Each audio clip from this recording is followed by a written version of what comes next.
Открытая смотровая площадка на высоте 340 метров. Это запад. Заходящее солнце.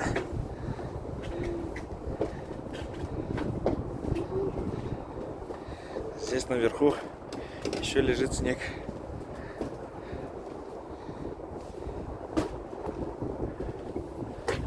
Курить нельзя. Здорово.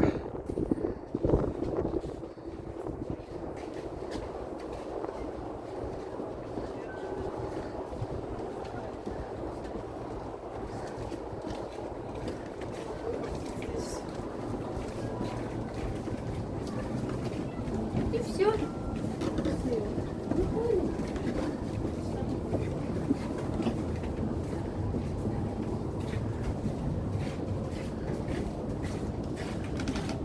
ВДНХ.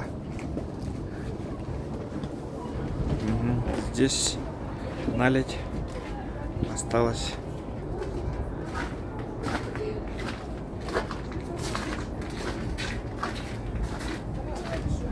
Очень опасно.